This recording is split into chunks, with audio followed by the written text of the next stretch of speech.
Democracy Now!, democracynow.org, The War and Peace Report. I'm Amy Goodman. We're on the road on a 100-city tour in Denver as we continue our special coverage of the first presidential debate. Last night, we aired the Obama-Romney debate, pausing after questions to include responses from two presidential contenders who were shut out of the official debate, Dr. Jill Stein of the Green Party and Rocky Anderson of the Justice Party.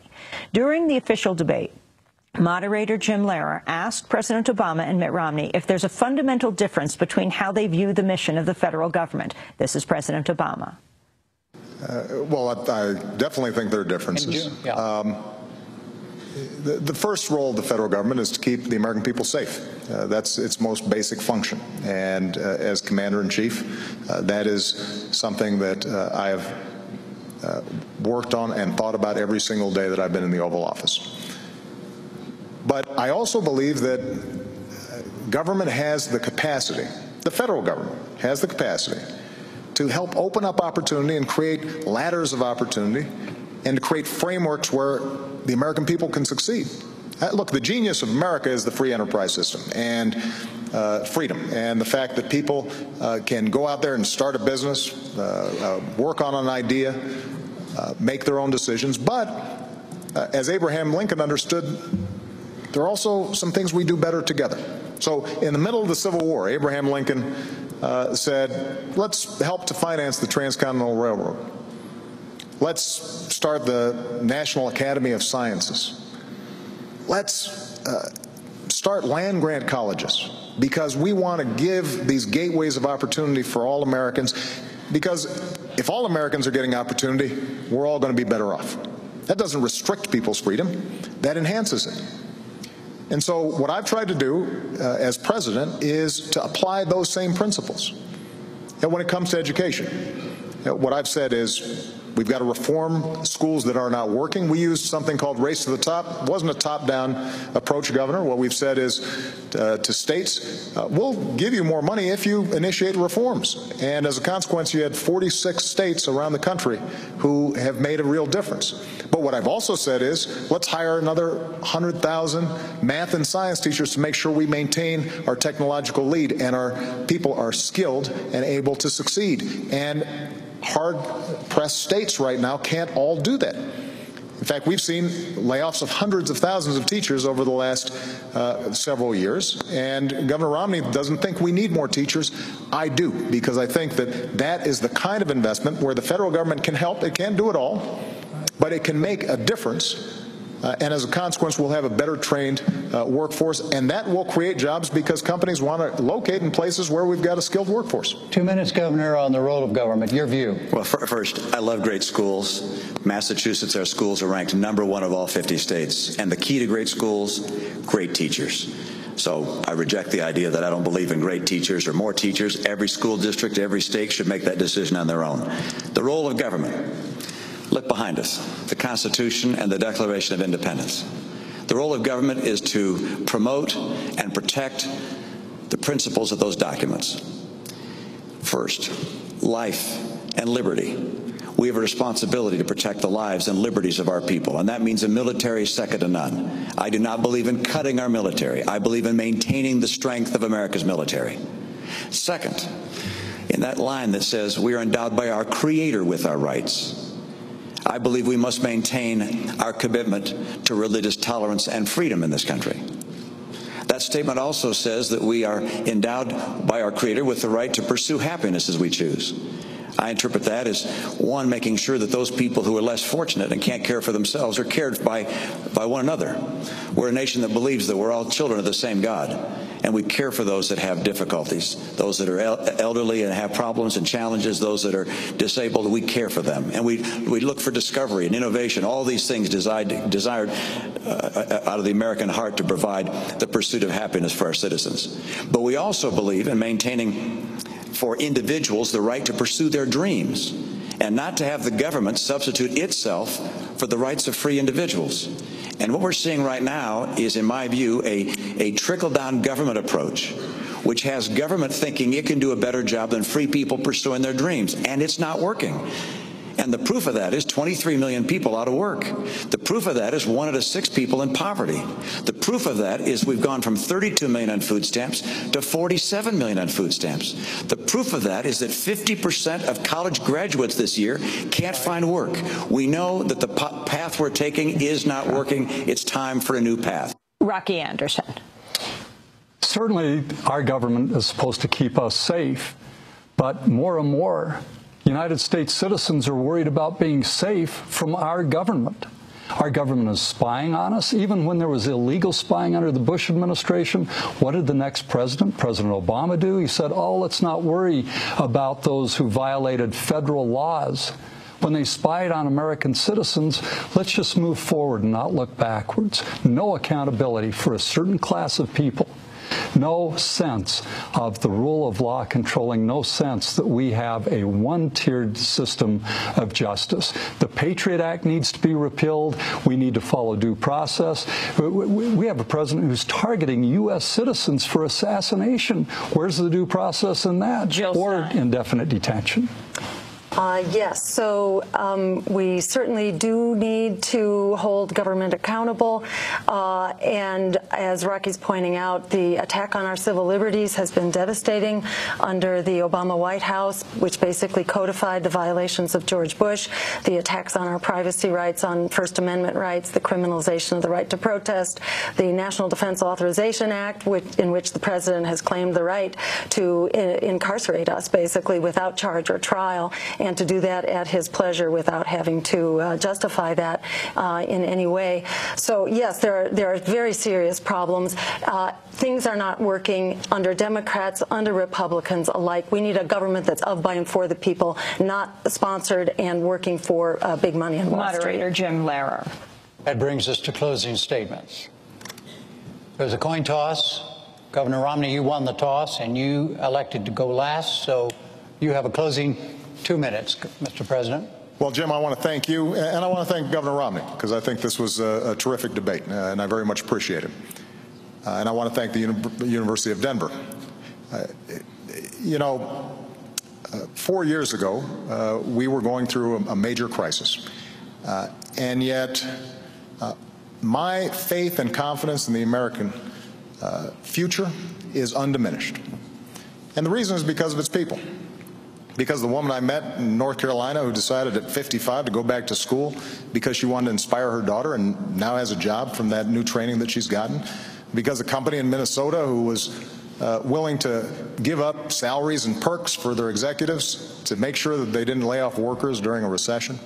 The auto workers that you meet in Toledo or Detroit take such pride in building the best cars in the world, not just because of the paycheck, but because it gives them that sense of pride that they're helping to build America. And so the question now is, how do we build on those strengths? And everything that I've tried to do, and everything that I'm now proposing for the next 4 years in terms of improving our education system or developing American energy, or making sure that we're closing loopholes for companies that are shipping jobs overseas and focusing on small business companies that are creating jobs here in the United States, or closing our deficit in a responsible, balanced way that allows us to invest in our future. All those things are designed to make sure that the American people, their genius, their grit, their determination is channeled, and they have an opportunity to succeed. And everybody's getting a fair shot, and everybody's getting a fair share. Everybody's doing a fair share, and everybody's playing by the same rules. 4 years ago, I said that I'm not a perfect man and I wouldn't be a perfect president, and that's probably a promise that Governor Romney thinks I've kept. But I also promised that I'd fight every single day on behalf of the American people, and the middle class, and all those who are striving to get in the middle class. I've kept that promise, and if you'll vote for me, then I promise I'll fight just as hard in a second term. Governor Romney, your 2 minute close. Thank you, Jim, and Mr. President, thank you for tuning in this evening. This is an important election, and I'm concerned about America. I'm concerned about the direction America has been taking over the last 4 years. I know this is bigger than an election about the two of us as individuals. It's bigger than our respective parties. It's an election about the course of America. What kind of America do you want to have for yourself and for your children? And there really are two very different paths that we began speaking about this evening. And over the course of this month, we're going to have two more presidential debates and a vice presidential debate. We'll talk about those two paths, but they lead in very different directions. And it's not just looking to our words that you have to take an evidence of where they go. You can look at the record. There's no question in my mind that if the president were to be reelected, you'll continue to see a middle-class squeeze with incomes going down and prices going up. I'll get incomes up again. You'll see chronic unemployment. We've had 43 straight months with unemployment above 8%. If I'm president, I will help create 12 million new jobs in this country with rising incomes. If the president's reelected, Obamacare will be fully installed. In my view, that's going to mean a whole different way of life for people who counted on the insurance plan they had in the past. Many will lose it. You're going to see health premiums go up by some $2,500 per family. If I'm elected, we won't have Obamacare. We'll put in place the kind of principles that I've put in place in my own state and allow each state to craft their own programs to get people insured, and we'll focus on getting the cost of health care down. If the president were to be reelected, you're going to see a $716 billion cut to Medicare. You'll have 4 million people who will lose Medicare Advantage. You'll have hospitals and providers that will no longer accept Medicare patients. I'll restore that $716 billion to Medicare. And finally, military. The president's reelected, you'll see dramatic cuts to our military. The Secretary of Defense has said these would be even devastating. I will not cut our commitment to our military. I will keep America strong and get America's middle class working again. We continue now with final statements. First, Green Party presidential candidate Jill Stein. We clearly are in a crisis now. People are losing their jobs, their homes, decent wages, affordable health care and higher education. Our civil liberties are under attack and the climate is in meltdown. Yet the wealthy few are making out better than ever, making out like bandits, richer than ever, while the political establishment who got us into this mess to start with actually is making it worse. Both Democrats and Republicans are making it worse, imposing austerity on the everyday people of this country while they continue to squander trillions on wars for oil, Wall Street bailouts, and tax breaks for the wealthy. The American people are at the breaking point, and we can use this election to turn that breaking point into a tipping point, to take back our democracy and the peaceful, just, green future we deserve. We're at the breaking point not only for people, but for the planet, for the economy, and for our democracy. So it's very important that we have a real change in course. And we can change that course. And my campaign provides a way to do that. Across the country, we're on the ballot for 85% of voters. We will be on the ballot. And we will allow you to go to the polls and actually vote for real change, not to give a mandate for 4 more years of the same by voting for either corporate and Wall Street-sponsored candidates, but instead to stand up for the solutions that we deserve and that the American people are clamoring for and that are within our reach. Jobs for everyone, to end unemployment, to transition to a green economy that can put an end to climate change through the Green New Deal. Health care as a human right for everyone through Medicare for all. Public higher education that is free, which pays for itself 7 times over, and by ending student debt, bailing out the students, not the banks once again, and downsizing the military, bringing our troops home, cutting back to year 2000 level, and respecting immigrant rights as human rights, and reforming NAFTA and the free trade agreements that created this crisis to start Anderson, with. your final statement. This race is about our most fundamental values, about who we, the American people, are and who we are becoming. It is about whether we will work together for equality of opportunity, equality under the law, liberty and justice, economic justice, social justice, environmental justice for all, or whether we will, in the face of gross inequalities of opportunity, simply leave everybody to fend for themselves, as in a bad Ayn Rand novel or a Mitt Romney speech. This race is also about whether our nation will continue down the road toward totalitarianism with an imperial presidency that has been made so much worse under both the Bush and the Obama administrations, which have shown such utter contempt for the rule of law, due process, and the restrictions under the War Powers Clause of the United States Constitution. We must say no to any more assassinations of U.S. citizens. We must must say no to indefinite detention without any semblance of due process and to the continued drone killings that have made our nation so much less secure. So let your voices be heard loudly from the voting booth as you are guided by your most deeply held values.